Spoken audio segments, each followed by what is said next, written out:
Boa noite, meus amados irmãos. Estamos iniciando mais um culto de quarta-feira na graça do Senhor Todo-Poderoso, nosso Pai eterno.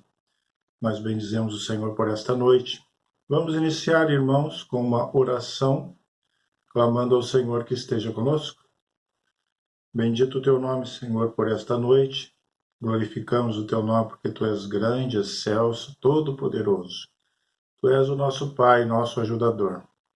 Nós te invocamos neste momento, Senhor. Nós pedimos ao Senhor que esteja conosco neste culto de adoração, de clamor, de estudo da tua palavra.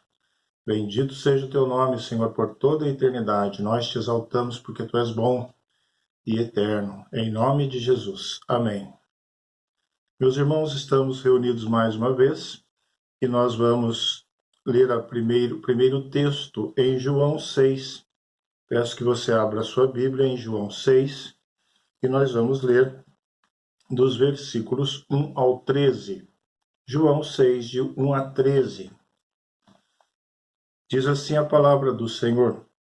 Depois dessas coisas, atravessou Jesus o mar da Galileia, que é o de Tiberíades. Seguia-o numerosa multidão, porque tinham visto os sinais que ele fazia na cura dos enfermos. Então subiu Jesus ao monte e assentou-se ali com seus discípulos. Ora, a Páscoa, a festa dos judeus, estava próxima.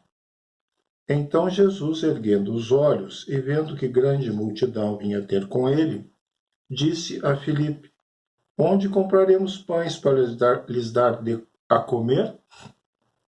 Mas dizia isto para o experimentar, porque ele bem sabia o que estava para fazer. Respondeu-lhe Filipe: Não lhes bastariam 200 denários de pão para receber cada um o seu pedaço? Um dos seus discípulos, chamado André, irmão de Simão Pedro, informou a Jesus: Está aí um rapaz que tem 5 pães de cevada e 2 peixinhos. Mas que é para tanta gente? Mas isto que é para tanta gente? Disse Jesus: Fazei o povo assentar-se, pois havia naquele lugar muita relva. Assentaram-se, pois, os homens em número de quase 5.000. Então Jesus tomou os pães e, tendo dado graças, distribuiu-os entre eles, e também igualmente os peixes, quanto queriam. E quando já estavam fartos, disse Jesus aos seus discípulos: Recolhei os pedaços que sobraram, para que nada se perca. Assim, pois, o fizeram e encheram 12 cestos de pedaços dos 5 pães de cevada que sobraram aos que haviam comido. Até aí, meus irmãos, o texto de João, o primeiro texto do nosso encontro desta noite. Aproveitando esse Jesus que dadivosamente concede pão, peixe, bênçãos, perdão, vamos para o momento de intercessão, meus irmãos, clamando pelos nossos pecados, somos falhos, clamando ao Senhor que nos restaure, que nos conceda da tua graça abundante e que também esta graça alcance nossas famílias, nossas necessidades, aflições, angústias, os irmãos desempregados, os irmãos internados, os irmãos nas mesas de cirurgia, os irmãos que estão enfermos. Tantas dificuldades. Oremos por alguns instantes.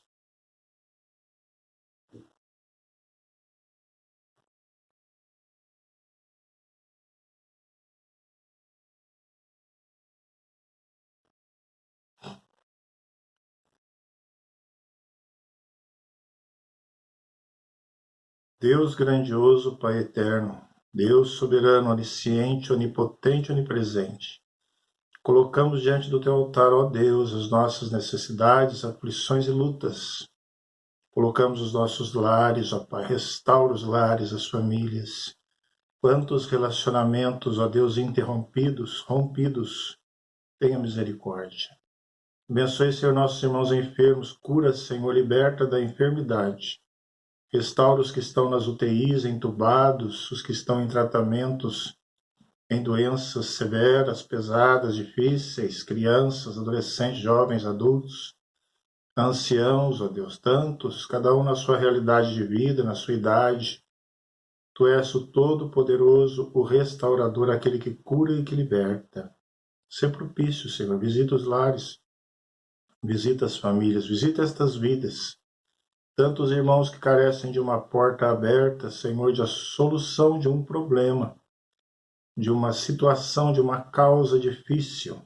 Coloque ali as tuas mãos, abra as portas que o Senhor abre, ninguém fecha, diz a tua palavra. Tenha misericórdia, ó Senhor, de cada um de nós. Nós te louvamos também pelas bênçãos recebidas.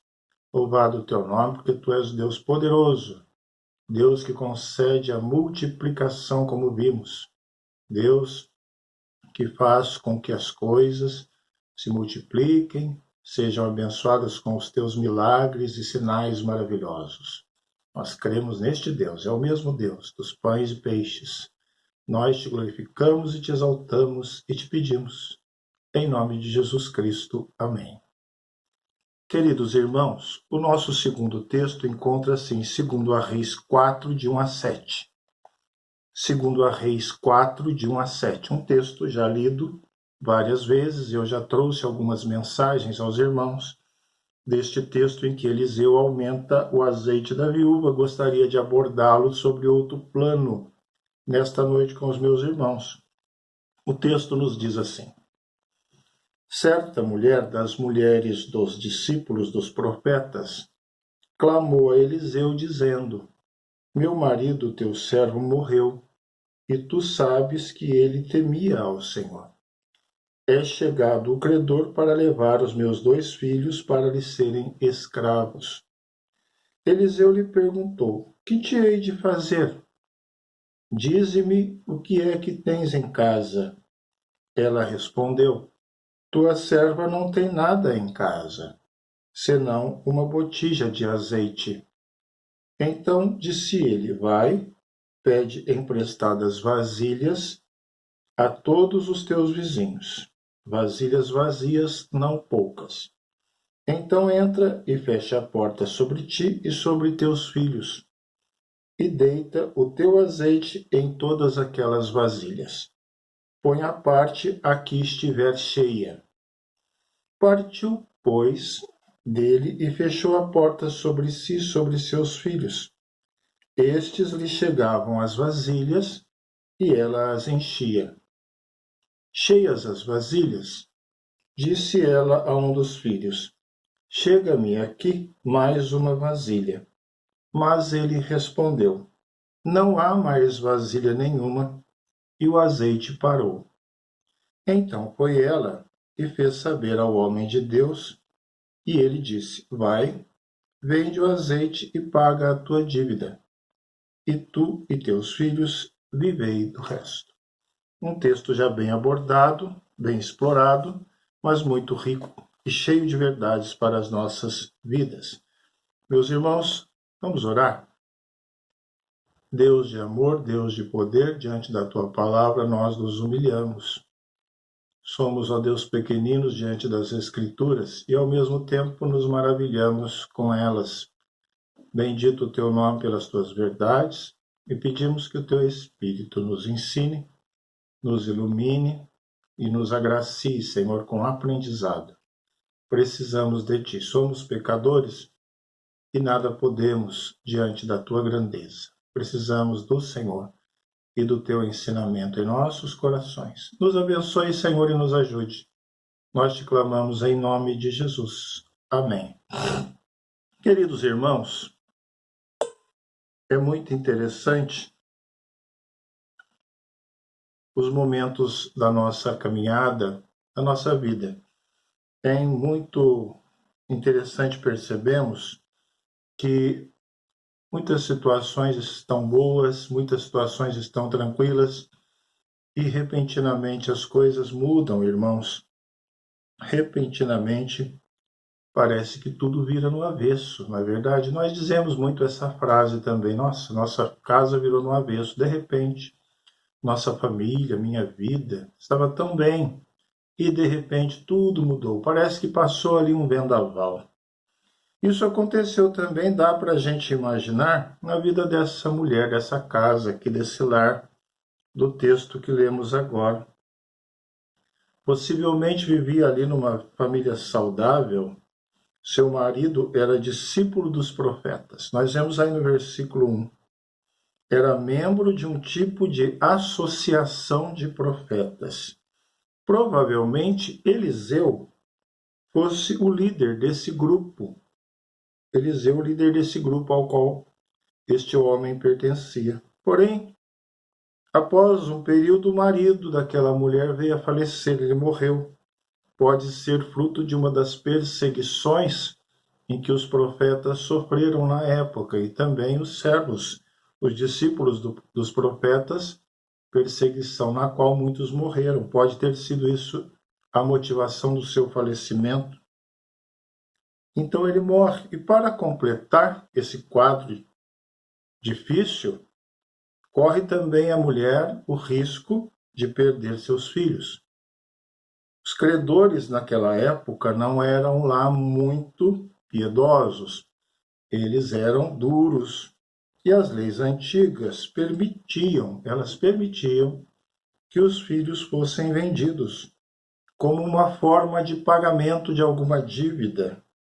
Eles eram chamados bens transferíveis. Eram os bens transferíveis, podiam ser transferidos como bens. Que situação daquela mulher! Sem marido e possivelmente sem filhos. Uma situação terrível, irmãos, para uma mulher naquela época, principalmente tratando-se de uma viúva.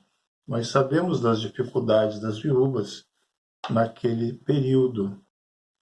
Importante percebermos inicialmente um momento de reflexão do profeta. O texto nos mostra Eliseu, que era sucessor, que foi discípulo e passou a ser o sucessor de Elias, e ele passa ali por um momento de reflexão. O irmão pode perceber isso no texto.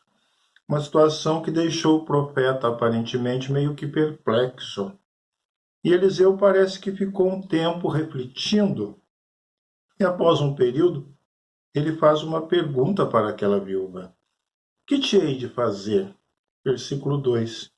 Eu imagino que Eliseu fez essa pergunta ali, pensando, meditando numa possível solução e ponderando naquele caso. A viúva não tinha resposta, na verdade, a essa pergunta de Eliseu que tinha de fazer. Ela é que procurava a solução. Mas depois de um breve silêncio e de um breve período, Eliseu faz outra colocação. E desta vez mais específica e certeira, irmãos. No versículo 2 mesmo, ele pergunta: dize-me o que é que tens em casa. Dize-me o que é que tens em casa. Agora sim, o profeta foi no cerne, no centro da questão. A partir dessa solicitação, tudo passou a ocorrer. É interessante percebermos que Eliseu foi na casa, foi ali no polo, no centro. Ele não perguntou o que é que você tem na mente, ou o que é que você tem espalhado por aí. Ele também não perguntou o que é que você tem com seus parentes, nem o que é que você tem com seus amigos. Ele perguntou o que é que você tem em casa. O que você tem em casa, em sua casa? É importante extrairmos uma meditação a partir desse prisma. O que é que você tem na sua casa? O que é que você tem na sua casa? Pense nisso, neste momento de reflexão, nesta noite. Então, irmãos, percebemos que ela diz a priori: eu não tenho nada. Interessante a primeira parte da resposta da viúva, ainda no versículo 2. A primeira parte diz: tua serva não tem nada em casa. Era tão crítica a situação que ela nada via. Sua família estava num momento desesperador. Nesta situação, ela não enxergava mais nada. não enxergava mais nada. Nós sabemos muito bem o que é isso. Você já passou por momentos assim. Quem aqui já nunca passou por um momento parecido? Quem aqui não ficou cego, né? Todos nós cegos, diante de uma aflição, de uma situação tão difícil. Um momento crítico em que não enxergamos mais nada. Que momento horrível, situação trágica. Quando a desesperança toma conta e tudo some, tudo desaparece. A esperança vai diminuindo e não vemos mais nada. Em Coríntios, Paulo diz, numa situação na qual ele narra as dificuldades, e ele diz, a ponto de desesperarmos até da própria vida. A ponto de desesperarmos até da própria vida.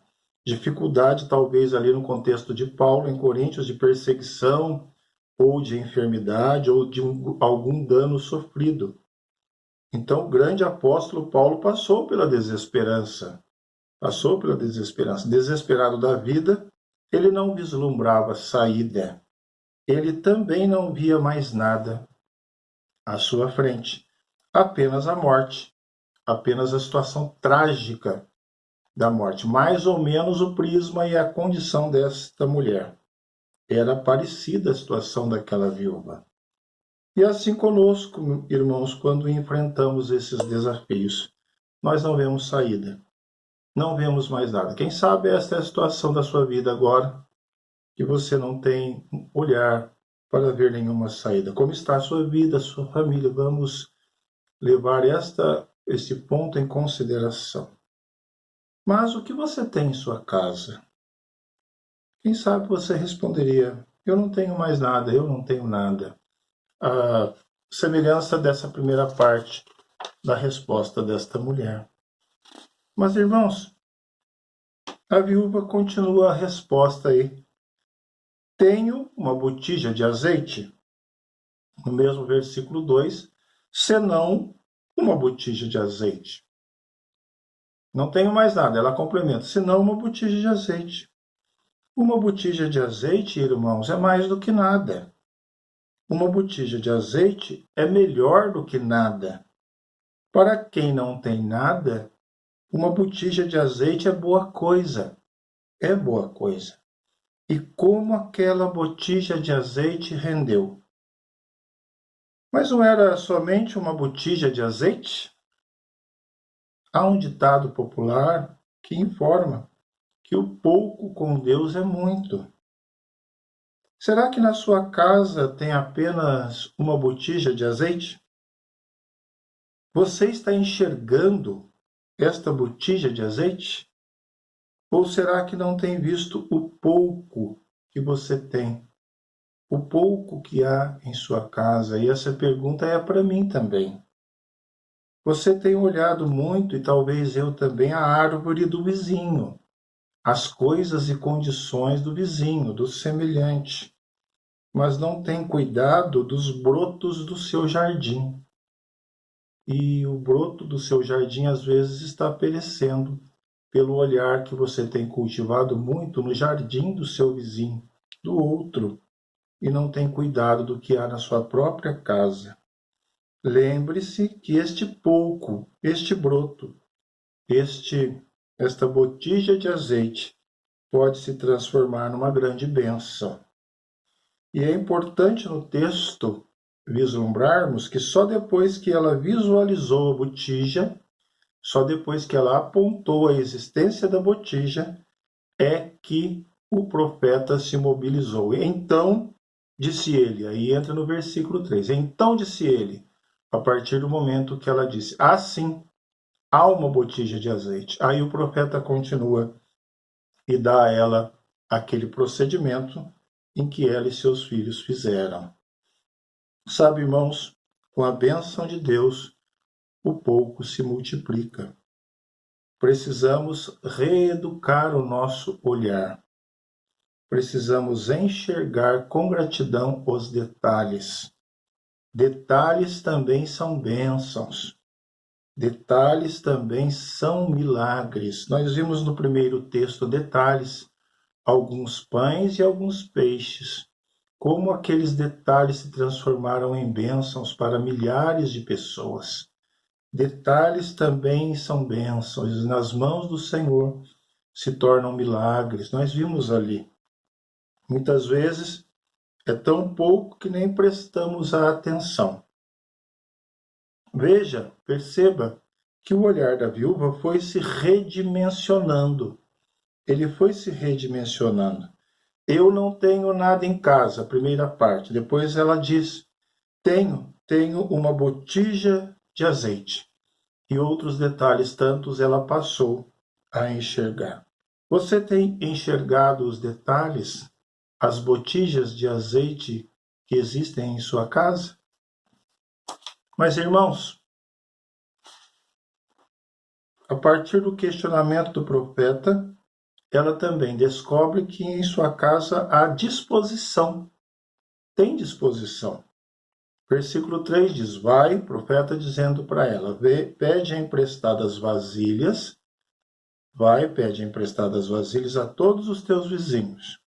Seria um trabalho duro que envolveria coragem. Quem sabe não deve ter surgido ali um sentimento de certa vergonha. Porém, a necessidade mobiliza aquele que tem caráter. E ele não fica parado. Vai lutando atrás do sustento e vai lutando atrás da vitória. A disposição falou mais alto e ela saiu atrás das vasilhas. O profeta disse, não poucas, não poucas. Assim, ela percebeu que sua casa tinha mais do que pensava. Se antes ela disse que não tinha nada, após ela afirmou que tinha uma botija de azeite, e através da intervenção profética, ela descobre outra coisa. Na sua casa existia disposição, fibra para lutar. A sua visão sobre a sua casa foi se ampliando. E você e eu, como estamos percebendo isso? Como está a nossa visão sobre a nossa casa, o nosso lar, as nossas vidas? Será que no seu lar não existem muitas coisas que não estão sendo observadas? Além das coisas, também as pessoas, as disposições, os seres humanos que ali estão. É importante olharmos para isso. Você, filho, tem visto a garra de seu pai? Você, filha, tem enxergado a luta de sua mãe, a sua fibra, a sua garra? Os pais têm tido sensibilidade para ver, para contemplar a luta, o sofrimento dos filhos? Sabe, irmãos, os recursos vão muito além de coisas. As coisas são importantes, mas também são pessoas. Então aqui nós vimos coisas e pessoas, o azeite, os filhos e as pessoas.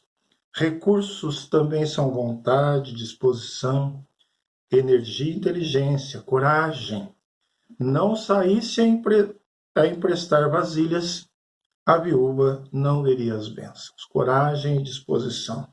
Não contasse ela com a ajuda dos filhos, não encheriam aquelas vasilhas, eles não encheriam. Então, nós vemos aí que em sua casa havia, sim, grandes virtudes. Mas, irmãos, o texto nos aponta que, finalmente, ela descobre que em sua casa havia uma porta. Havia uma porta. O profeta disse aí nos versículos 4 e 5, fecha a porta sobre ti e teus filhos. Vamos ler novamente os versículos 4 e 5 do texto? Então entra e fecha a porta sobre ti e sobre teus filhos, e deita o teu azeite em todas aquelas vasilhas, e põe a parte a que estiver cheia. Partiu, pois, dele e fechou a porta sobre si e sobre seus filhos. Estes lhe chegavam as vasilhas, e ela as enchia. Fechar a porta significa a possibilidade de comunhão. Precisamos entender neste aspecto também. Fechar a porta significa a possibilidade de solidariedade, de união. E como isso foi extremamente necessário naquele momento, naquele lar tão sofrido. Fechar a porta quer dizer união no sofrimento e na dor. Fechar a porta dá o sentido de intimidade da família. Fechar a porta traz também o sentido de proteção, como aquele lar ali talvez estivesse no momento se sentindo desprotegido, fragilizado. Mas fechar a porta traz também o sentido de proteção. A viúva descobriu o valor da porta da sua casa.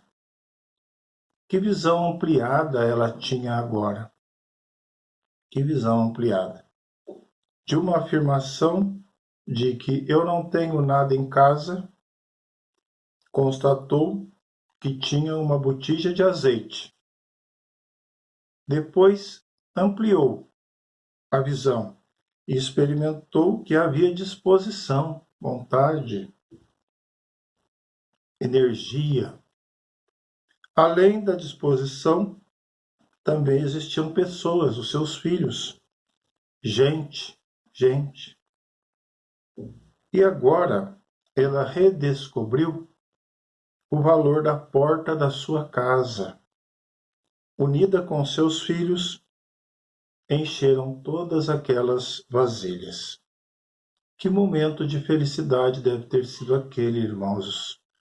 Os irmãos podem imaginar que o azeite só para quando acabam todas as vasilhas. Que verdade maravilhosa e importantíssima. Você tem valorizado estar dentro de sua casa? É uma outra pergunta. Ou você só vai para a sua casa quando o momento é difícil? Quando é alegria, você curte com seus amigos fora, lá no mundo, quem sabe nas festas. Você precisa usar mais a porta da sua casa e, juntamente com os seus, vivenciar tristezas e também alegrias, em união, em harmonia,